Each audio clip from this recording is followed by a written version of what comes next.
Welcome, everyone, and thank you for joining us today for CompleteU's presentation of Do Live Agent Calls Work in a Digital Era? I'm John Meyer. I'm the CEO and founder of CompleteU, and joined by a fun group of panelists from all over the country.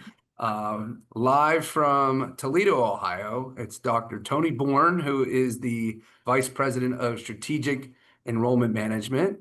And we also have Paige Piankowski, the AVP of Enrollment at the University of Laverne in Laverne, California, about an hour outside of LA. And from Johnstown, Pennsylvania, the University of Pittsburgh at Johnstown, Brett Hasselrig. Brett is the Director of Admissions at UPJ at the University of Pittsburgh, Johnstown. Thank you all for joining me. I appreciate it. Thank you. So if you guys don't mind, I mean, roles and titles can always be very different things. Starting with Tony, do you mind just kind of sharing, what is your role? And then we're going to go a little bit more what we're going to work on here over the next 45 minutes of like, do calls work? Why do they work? Who picks up the phone? Do students still pick up the phone? And we do recommend everybody, please use the chat. You can ask as many questions as you want. We want this to be an interactive webinar. But again, roles and titles are always different. Tony, do you mind sharing just what is your role versus just the title at the University of Toledo? Sure. You're there, right? Yeah. So in enrollment management here, we cover, we do undergraduate admissions. So we're not in the grad space, but we do undergraduate admissions, international transfer adult students, as well as direct from high school. Then we also we have a marketing area as well as financial aid. So that's the all-encompassing parts of enrollment here at Toledo. Fantastic. Paige, how about you? Sure. So we do undergraduate, graduate, regional campuses, online, international. I currently oversee admission operations as well. So if somebody's applying to the institution, they come through some folks in my shop. And then financial aid is also under the enrollment management arm. And if you don't mind sharing, because I think some of these things have changed over the last few years, how has your role changed? Like, what have they added? My guess is they haven't taken anything away, but what have they added over the last few years to your role before we get to Brett? Yeah, actually, John, when you and I entered into partnership, I was just the director of grad admission, and I quickly started to oversee the rest of it. So there's been a long history at the University of Laverne of change, but we're in more of a stable position now. Right. How about you, Brett, as the director of admissions at University of Pittsburgh at Johnstown? Well, as most admission folk will say, hey, we're the jack of all trades. A little bit of counseling, a little bit of financial advising, and getting the opening the door. But as director of admission, just leading that charge, with prospect generation to application generation, and ultimately, just trying to shepherd that student, to the first day of classes. And then also too, just working with our marketing and financial teams on some other areas and initiatives. So, obviously the purpose of why we're doing this webinar is like, does it still work, right? Do live agent calls and phone calls work in this digital age? And if you guys don't mind kind of just going around sharing your experiences of where have you seen just the outreach and the marketing of a student kind of evolve from pre-COVID, I'll call it 2015 to 2020, during the pandemic, and now? What has changed as we've kind of evolved through that interesting period called COVID? But what did you see before? What did you see during? And then what do you see now has really kind of shifted there? And Tony, we'll start with you. Yeah, I mean, I think big picture stuff, email was still relevant prior to COVID. And of course, everything kind of goes through its phases, and that's kind of winnowed away. And we actually did a lot more phone banking, a lot of those student centers where you have a lot of student workers calling and things like that pre-COVID. The biggest change that we've seen is post-COVID, the reduction in those students that are interested in doing that kind of job where they're able to sit in a call center and make phone calls all day, either for enrollment purposes or for the foundation or something like that. And that's been a big hit. But obviously, that, and then the digital space. So those types of outreaches, using social media and things has really grown. And so from a student perspective, they're getting bombarded in all kinds of different ways more and more now. And it's the reason, and I know we're going to get this later, but the reason why we leaned into using the phone calls is because it's become less and less personal as you've gotten away from those things, in more and more volume. And this is a way to stand out in a different way.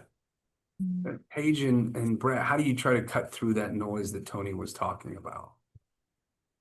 Yeah, we talked about this a little bit prior to this, but part of my recruitment plan is always phone calls and phone outreach.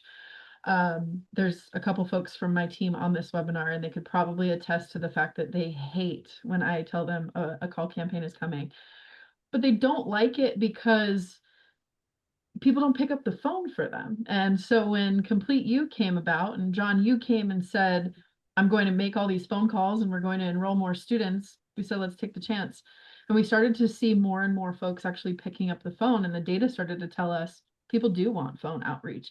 People do want to hear from us on the phone. They want an actual human, and they don't want to be scrolling Instagram and then just get this targeted ad for the University of Laverne. They want to be able to talk to a human about the University of Laverne and figure out what their next steps are going to be. Yeah, Brett? And yeah, just to piggyback off of that, Paige, that's what we found, successful as well. I know for myself, speaking with a teenage daughter, 16, she's receiving numerous emails a day from various colleges, and, they all kind of look the same, but having the ability to actually speak with someone to get that direct answer or question answered goes a long way. Sometimes it may just be something quick, but just the ability to talk with someone, complete a transaction in a quick manner, goes a long way for what we're seeing with prospective students and also parents, who are in this process as well. Yeah, I think I always say, so, uh, if phone calls weren't working, I would have had to explain to my wife why I quit my cushy sales job and started CompleteU, right? Like, so if they didn't work, we would have known a long time ago, right? And we keep growing. And I wasn't sure, to be honest, as we evolve into this AI world, what does that mean for a human-driven business like ours and trying to reach out to students? I mentioned this in a presentation we did here in Pittsburgh, where we're based, a couple weeks ago.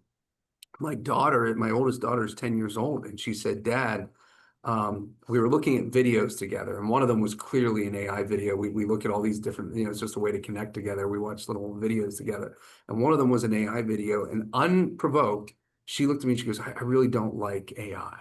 And I said, well, why? And she said, because we all know it's not real, so we just move on. And I thought, now that doesn't mean you shouldn't use AI for anything. I think I use AI every day. You guys probably use AI every day. Chat GPT, you name it. That's where the world is definitely going. The question is, what has, I think, been unique is when you add a human element and connection to that digital world and that electronic world, I think that's where you see victory, right? And what we're seeing from schools who are winning right now is the schools who are creating the deepest connections and are doing some of the manual things well. That's who I see winning, right? That doesn't mean you guys don't have processes in place that drive the masses, meaning you're doing, obviously you wouldn't say, no, we're not going to do any digital marketing. That's no, somewhere, my guess is all three of you are doing some form or fashion of digital marketing, right? That would be kind of crazy to get rid of it. But what are the things that you do to create the human interaction? So other than calls, I'm just kind of curious, what are the things that you guys do? Campus visits is an obvious one, but is there something or an initiative that you guys are doing to get more one-on-one, face-to-face, and create those human interactions outside of even a call? We'll start with Tony again. That's probably the yeah, there's a lot, and we try to lean. So obviously we still do travel, we still do, events, going out to high schools and all those types of things. There's still value in that, even though I think one of the reasons they moved to more of the technology side is it's easy to measure ROI. I can see how many click-throughs I get. I can see how many apps I get from that and how many of those students actually deposit. And you get this very clear kind of relationship to those things. But being in front of students and being able to answer questions, and you mentioned visits, which is an obvious one, but a really good anecdote from that is we did a visit, which was more of an open house style, but it was more to like get applications done, help with your FAFSA. And it was the same day as another campus that was doing it because it's like a big party. And we had a ton of parents come in and go, thank God I can ask a question. I can get my question answered. I can talk to you. You're here to listen to me. It's not all about the flashiness. It is about the, getting the things done and getting your information that you need. And so we try to find opportunities to do that, whether it's going out in the community or whether it's going to high schools, doing those kind of visit days and evenings. Those kinds of things are top of mind throughout the cycle. How about you, Brett? If you don't mind Yeah, asking. just in addition to what Tony was mentioning, in addition to the traditional high school, college fair recruitment, we try to get out in different areas that we have interest, with off-campus receptions. And then too, when we're utilizing, electronic communications, we always try to pair a mechanism to allow students and parents, where, as Tony mentioned, like, hey, I have a question. I need to speak with someone. Giving those students the ability, well, yeah, you can schedule something directly with a counselor, for a virtual one-on-one appointment or a phone call, schedule an interview, to allow that personal attention to be completed. And again, just to, our goal is we want to try to streamline the process as much as we can for students. So again, giving them the ability where they can get in front of us quickly and get that question answered in an efficient manner. Paige? Basically what they've both said. We also do. We started to see that many of the students in even our region, so we're a very regional institution. Most of the students that enroll at the University of Laverne are within 30, maybe 50 miles if we're lucky. But we've started to see that those students really aren't even coming to campus, and we need to go to them. So one of the things that we started to do last year was we even did receptions just in their local areas. For me, it was about 5 minutes down the street from me, and work is really only 20 minutes. But still, it was one of those things that the students felt like it was much more accessible for them to go to this reception that was very much so in their backyard and not necessarily travel the 20 minutes to the campus. So we really started to do visits that way, and we started to see our yield really change when we went to the students where they were. If they weren't coming to, like Tony said, the party on campus, we figured out how can we bring the party to them and how can we make sure that we are going where they are and becoming much more accessible.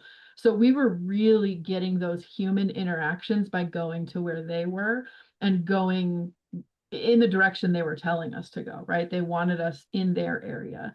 Instead of making them come to our campus, we just traveled to them. Yeah, it was one of the things we were asked to do just a few weeks ago by one of our partner schools.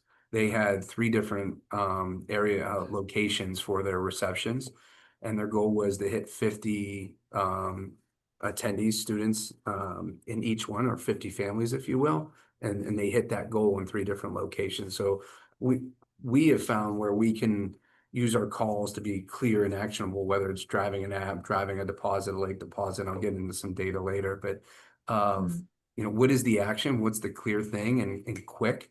So where have you guys seen calls work the best? Like where do you think we've tried different campaigns with all of you guys, but just in general, where do you think calls have fit best?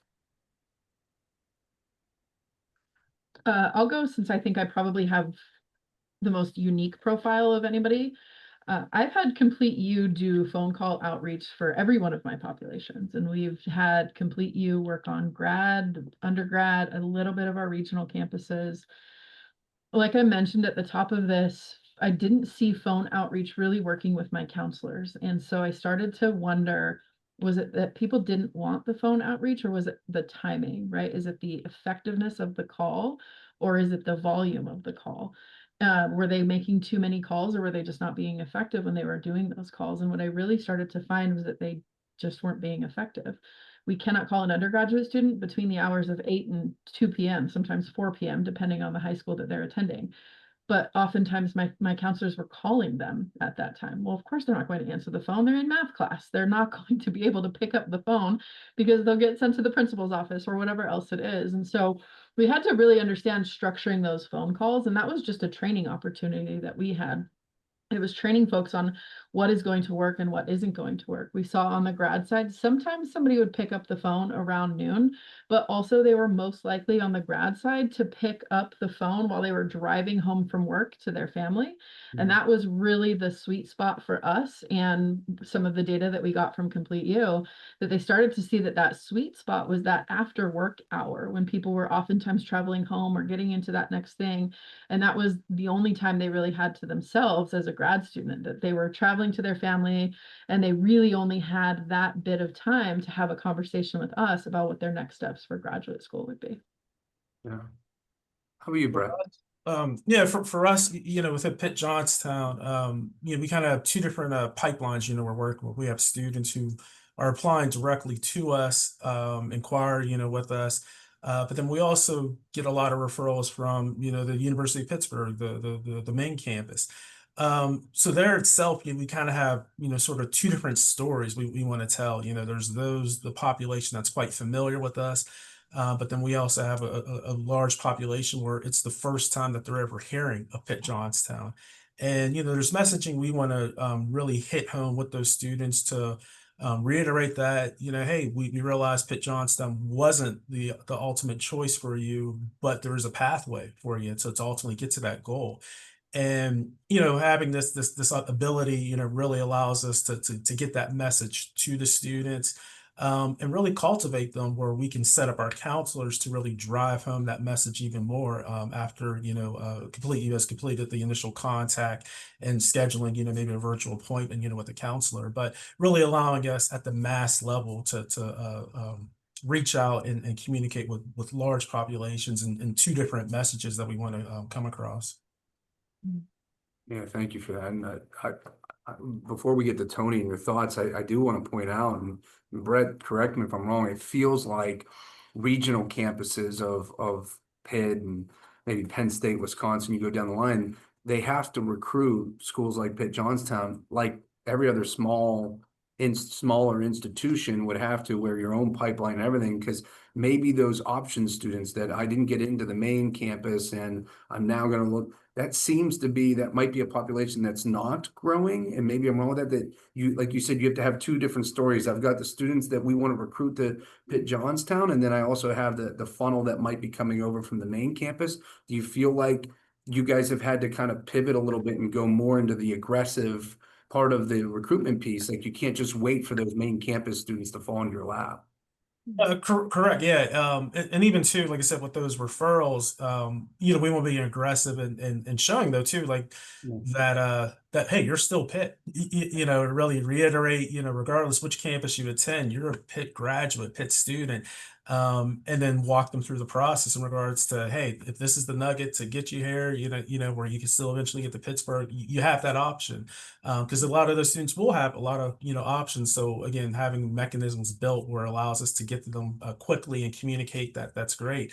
But then also too, like for our traditional population, as well, yeah, we definitely have very heavy competition. There's a lot of small private institutions within our region, other regional colleges and state-related institutions that there's similarities, but again, some differences that we want to definitely make sure we're articulating in regards to just why we are a little bit different, and leaning into that value of that Pitt degree. Tony, how about you? Where have you seen calling fit best so far? Yeah, I think, one of the things we've noticed, and we've done a couple of campaigns with y'all, and we've done our own on calls as well, is it's when there's very one specific call to action, I think is the best, clearest example. This is why we're calling you today, is to get you to finish your application, or this is why we're calling you today to get you to go to an event. But when you do both of those, oh, well, you need to do your application and you need to do your event, then it becomes this more complicated conversation. And there's, students I think are left saying, I'm not quite sure what I'm supposed to do next. And I think kind of fall out of that communication. So we've really seen, that call to action, one specific reason I'm calling you because doing this. And then, I think our habit is to make sure we cover all the bases at one time. That's kind of an enrollment thing. I got to get them in, I got to get the deposit, I got to do all these other things. Let's get them to finish their app. We can follow up with them later and ask them to do the campus visit. We can follow them later, ask them to do a deposit. But yeah, just really honing in on that one thing. where are you in the cycle? What do you need to have them do right now? What's the most important thing? Elevate that and then use that phone call to make that happen. I'm really glad you brought that up because when we were just talking about those like receptions that we were pointing to, those were students for the most part who've had some engagement with the institution. When a school hands us a list and says, "Can you drive an open house? Can you drive students to an open house?" It's a cold call into an open house, and the students are like, "I don't even know you. I don't want to compare it to dating." They're like, "Hold on a second. Can we at least meet first?" So I've noticed that with students that there needs to be an engagement, and then when that engagement, like you said, first apply. Oh, you know what? I've already had a conversation with a few people. Maybe there was some kind of interaction at all, engagement. Mhm. Then the visit, some kind of on campus. Then that makes sense. So I'm really glad that you pointed that out. And Tony, I think you said your son is at the University of Cincinnati, and he's kind of Yeah. running the student call center there, right? Yeah, for their foundation. So, Yeah. he's knee deep in doing those phone outreach, and they're still using students, but the biggest thing he runs into is getting staffing. And that is a major concern. I mean across the campus, one of the things just as an aside to all that is, spending out our work study money is a challenge every year because students aren't interested in those kind of modest paying positions and working on campus. They're looking for something else. And so this definitely helps supplement.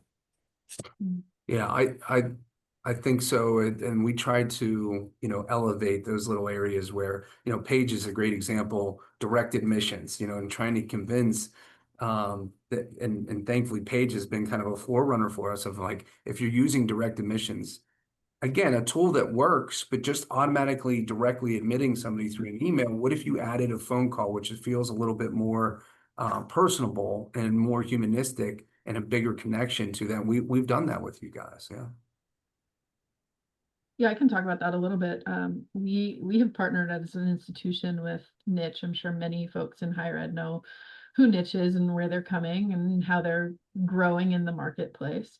But we have offered direct admission, and we started to see that there were more students being directly admitted to our institution than we could really keep up with, given the staff size we have and given travel and other priorities that were also coming up. And it really helped to do phone outreach with those students and give them all the next steps that they needed, because they get this letter that says, great, you've been directly admitted, and here's your scholarship, and here's all the great things about attending this institution. But like this entire webinar, we've really talked to them, or we've really found that they have a lot more questions that come with that.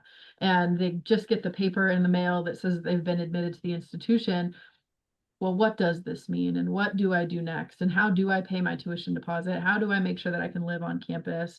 What does the dining plan look like on your campus? And there are so many questions that come up from these students that when we worked with CompleteU to have them do that outreach, we saw our appointments just completely skyrocket, because CompleteU was able to get these students on the phone, schedule an appointment with one of my team, and all of a sudden my team members were coming in my office like, did you do something? Because I'm getting a lot more appointments.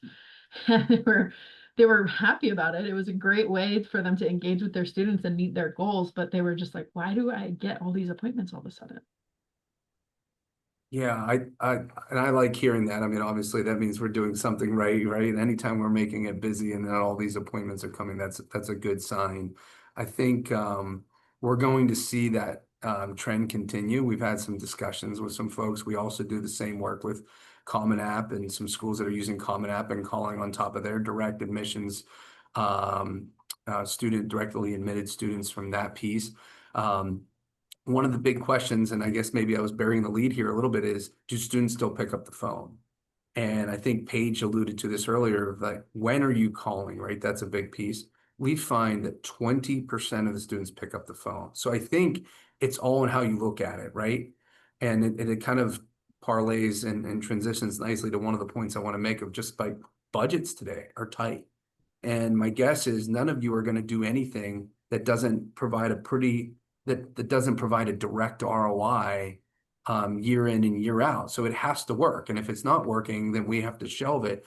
Versus maybe yesteryear when enrollments were flush and you could try things for 4 to 5 years and then see if it works. There has to be an ROI and an impact right away.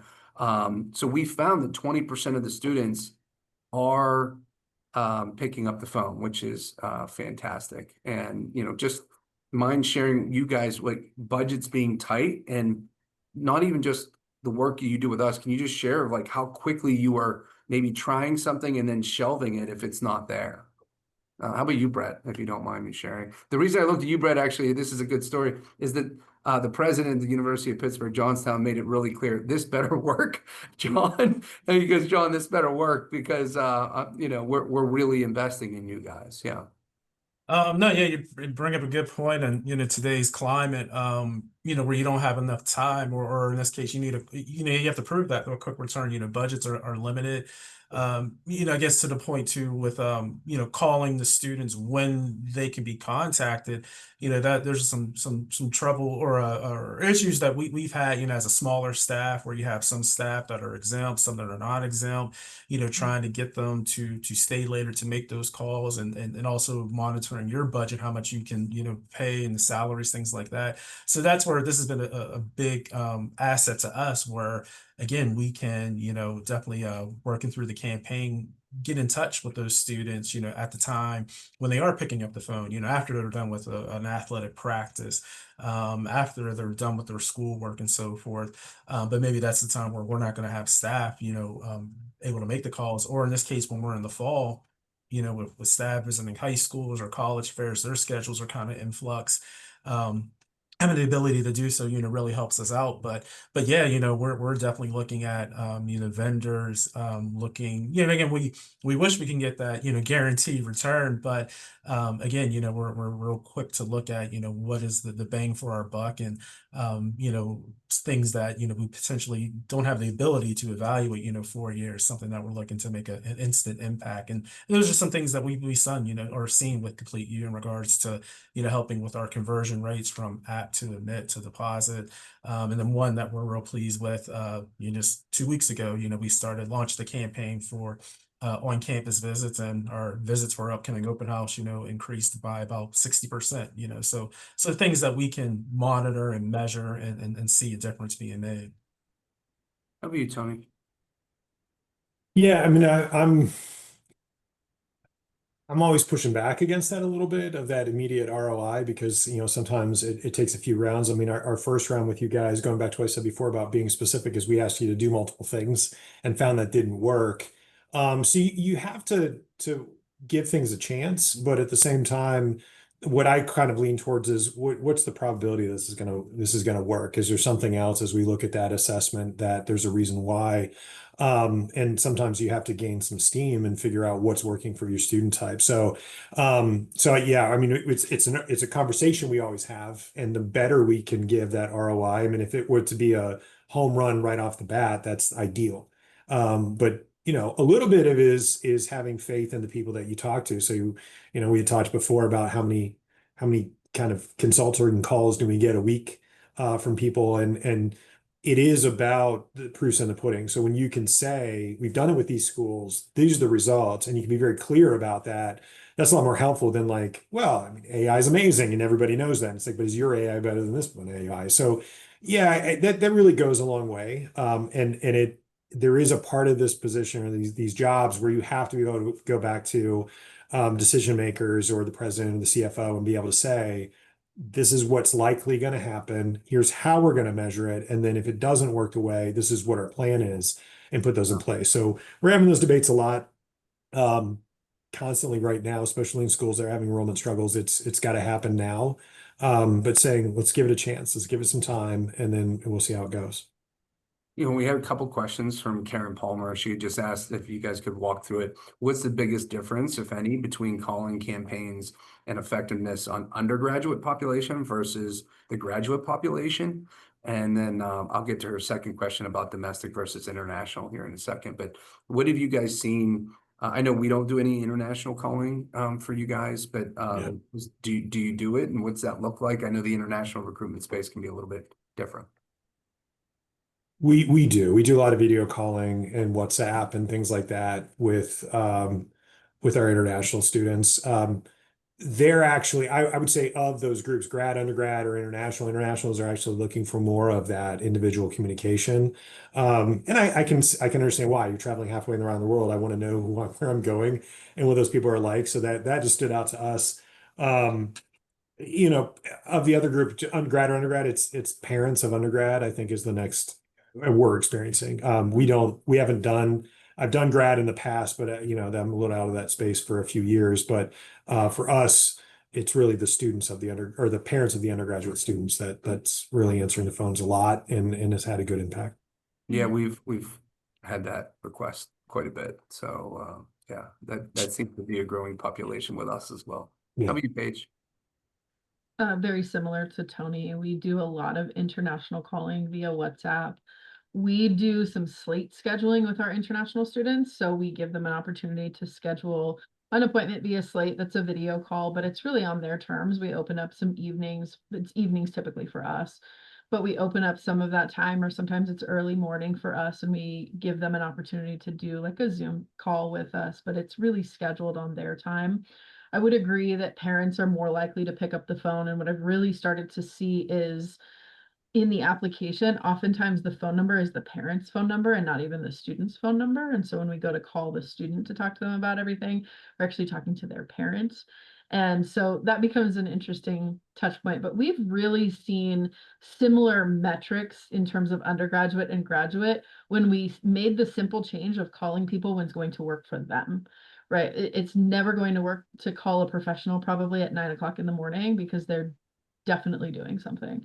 And an undergraduate student during their school day, that's just never going to work. So when we really changed up the times in which we were calling people, we saw very similar metrics in terms of, call rates increasing. Yeah. Well, you guys talked about just obviously domestic and international calling all overall. And we have actually a question here. My experience is that CompleteU has very high quality calling practices. Thank you, Chris. Appreciate that. Do you have any data that reveals what happens when the first call isn't, let's see here, high quality interaction from the counselor to the prospective student? So when somebody picks up, what data do you have that reveals that? I think so. There's two things. We do a number of different things. So like you qualify the leads. You hand over the leads to the school directly and do a warm email handoff, or we can schedule in the calendar meetings. That is a great point. I'm glad that Chris, you even asked this question. I don't know if this is the road you were going down. What we have seen is a mixed bag. I'll give you an example. This morning happened.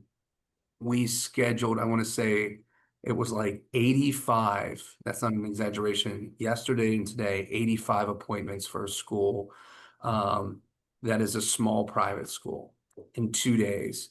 And what they did was they had us point everybody to one person, and then they would schedule it from there. The student wasn't double scheduled. The student doesn't even know that this is happening.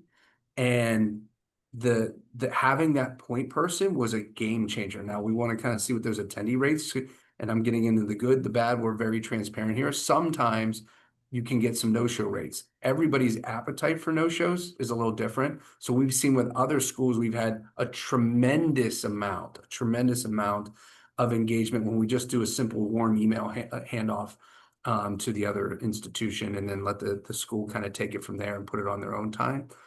So it just kind of depends on like how high touch and when they're reaching out. The one thing I always say, if we're going to schedule, or if you're scheduling on your own and you're making your own phone calls and you're scheduling them in the calendar using Calendly or whatever that mechanism is, when students no-show, text them immediately. The number one downfall we see is if a student no-shows, my first question is, so when did you text them, right? And they'll say, well, we don't text, we just send them an automatic email saying, hey, would you like to reschedule, right? There's not a whole, did you call them and did you text them right away? Meaning as a counselor, did you call them and did you text them right away? I would say that amongst anything, right? I want to hear that, just kind of what is your follow-up from your counselors on that perspective? We're talking about our calling. I mean, that doesn't mean your counselors don't do any calling. Like, do they call after a student visits campus? Tony, if you don't mind going down that path. Yeah, I mean, there's a lot to that. And going back to even the initial question, just on, what's the success rates? I think one way to frame it and why these, quality communications and follow-up matters is we had talked about in prepping for this, the data from Common App as to how many schools your students apply to. And we looked at ours up and our students apply to 10.4 schools on average. And there's the largest number of our applicants actually apply to 20 or more schools. So when you have that many options, you're looking for a reason to say that's not the school. Like you're trying to get rid of some of those options, and these are reasons why it stands out that way. So yeah, we have to follow up. And so if you either it's an event or if it is an appointment, if it's a call, if you've ever had a teenager and you call them and they don't answer, you immediately text and say, pick up the phone. Like I'm calling you, you need to pick up the phone. Similarly, with a little bit less pressure, it's, hey, we had an appointment. I'm just following up to make sure if we can do this, whatever. Because that's just kind of student behavior at this point. But yeah, you have to um, be present and you have to present yourself to those students and say, no, I really, this is important to me as well. I want to make sure we have this conversation because I think it's going to be important to you, and make sure that you stand out in that kind of positive way, and make sure those conversations happen. Otherwise, that kid's looking at the 9 other schools that they're on their list. Brett, and then Paige, if you don't mind, just what does the interaction look like when, yeah. Yeah, definitely. I mean, again, similar, we're doing email, text follow-up, for a student who doesn't show, just to give them the ability to reschedule.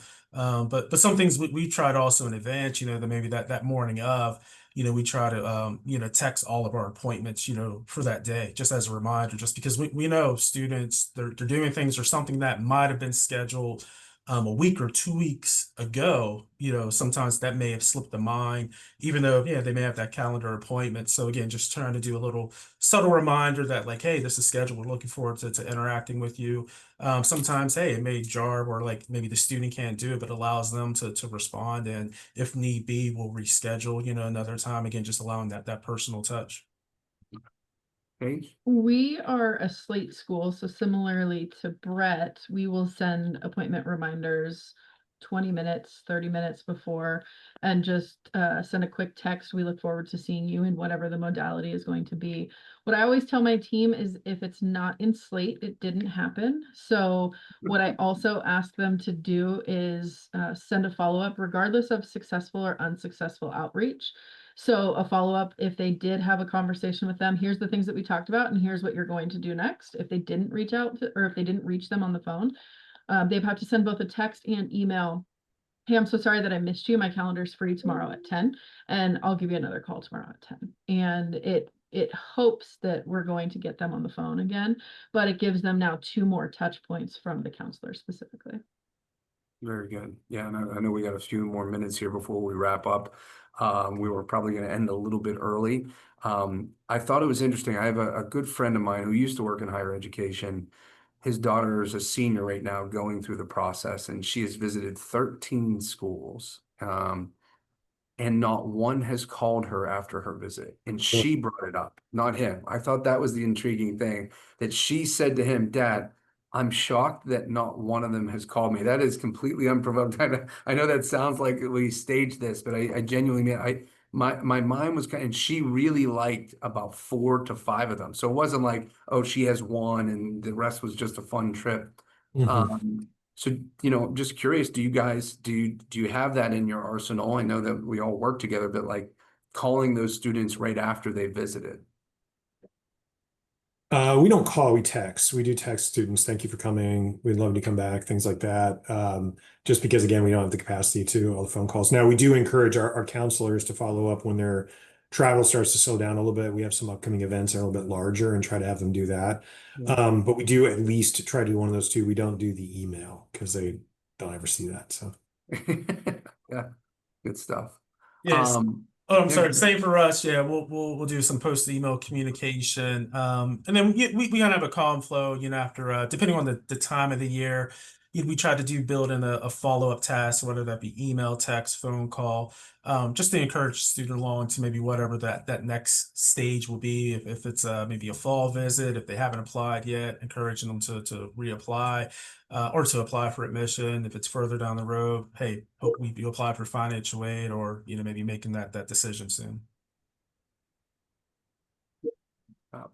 Well, in closing, I do have one more question for you guys. Just we talk about, like, so one example is we worked with a small private school that asked us to do a late deposit push in February. About 92% of their apps, I'm sorry, not a late deposit push, a late application push. About 92% of their apps came in before February 1. So in 2 weeks, off of a small list of about 1,200, 1,300, we increased, in 2 weeks, we were able to drive 55 more applications for them. And then the same, we saw a small private school in a different location, late deposit push off 500 student records, right? And I thought, man, if we get one, this is like June, July. I thought if we got one student to deposit off this list this late, that'd be great. 15 students deposited. So are you guys seeing the timeline shift later of students making these decisions, and has that shifted your processes at all? And I'll start with Paige on this one. Like, have you seen that okay, maybe we'll give this campaign a little little more runway because you are seeing students make a decision later? Yeah, if I'm not one of the schools in your example there, I probably did a similar campaign with Jessica, so she probably could say we did something like that. We are a very interesting institution in that we are one which students make their decisions late no matter what. But what I'm starting to see with this generation of humans is that they want to see all available options first and then make the decision at the last possible second, just in case something else comes up. And so I'm starting to see that for an undergraduate population, May 1 is sort of starting to become a suggestion and not a hard and fast May 1. Especially with everything that we saw with the FAFSA debacle in 2023, and then what we saw last year, and what we're inevitably going to continue to see moving forward. But when we start to see this, there becomes greater uncertainty with the students that are coming into the institutions. And so May 1 has undoubtedly become, we suggest that you apply or use deposit by this date. But if you don't, we'll take you on July 1 also. And we're partly that institution, but I also think more and more institutions are going to start to need to practice that, because that's what students are asking for these days. Tony, you look like you were, Yeah, I mean, there's so much psychology to it now. I think it stems from, this, you grow up in a school system that's predicated on student success, that I have to have them pass tests and grades and blah, blah, blah. So I'm gonna give them every single chance to turn this homework assignment in, no matter how late it is. And that behavior carries forward. But you add that to apply to as many places. You never know what's going to happen. The dream school may give you more money than you think. Got to wait to the last minute. Make sure you weigh all those things, everything Paige just said. And you add into an environment in which, and my son did this, originally he applied direct admit to a school that he later decided not to go to because they didn't do a great job communicating with him. But I said, look, it's COVID. You never know. He was a marginal admit. And I said, they're kind of desperate. So do early admit. They want to stack up their numbers early. He got in and he was outside of their normal profile. But that's a behavior that students are more aware of. There's so many resources that will help you know that. You can go to consultants, you can do on the web, you can do all these other things. I think even Niche and some of the other services will tell you where you fit and give you recommendations on how to apply.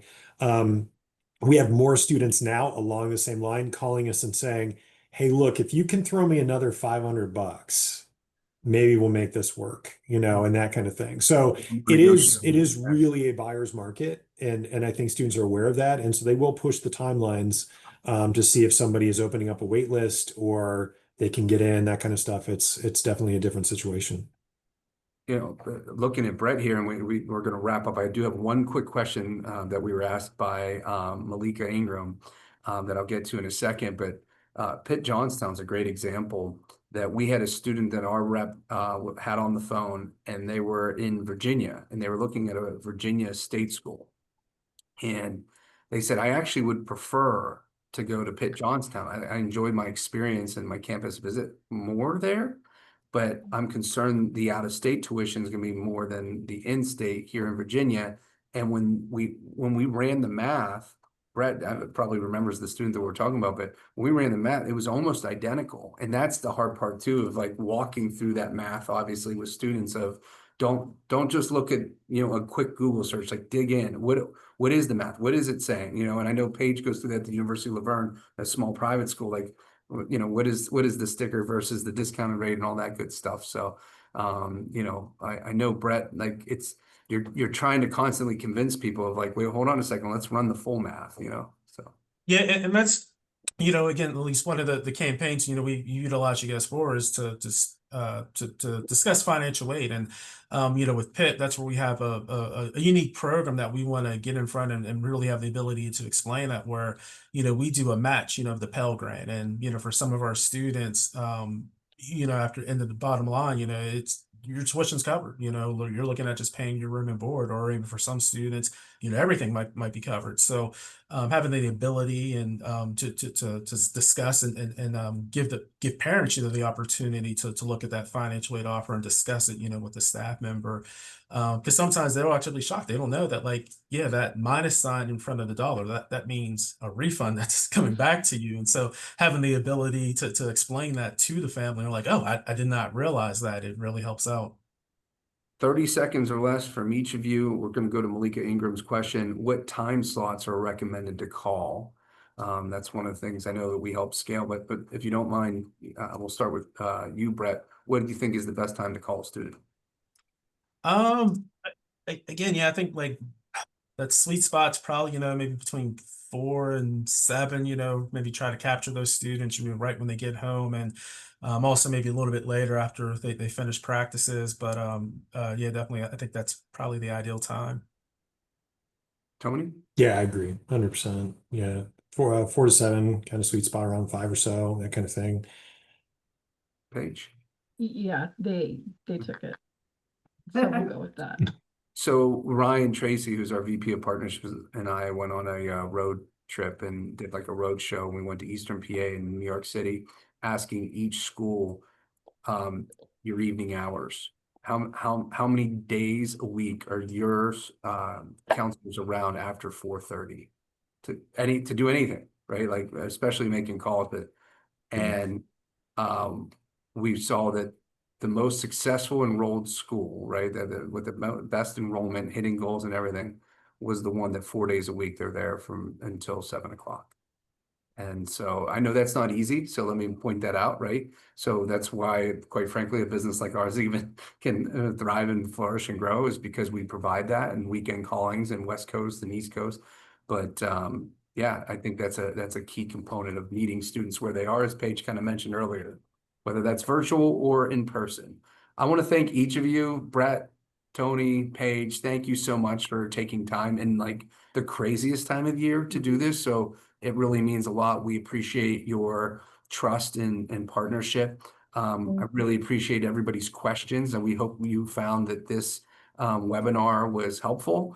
And old school model, calling still works. If mailer still works, so does calling. So thank you all. We really appreciate it. Hope you guys have a great rest of the fall semester, and hope to see you again soon. Great. Thank you all very much. Thanks. Appreciate it. All right.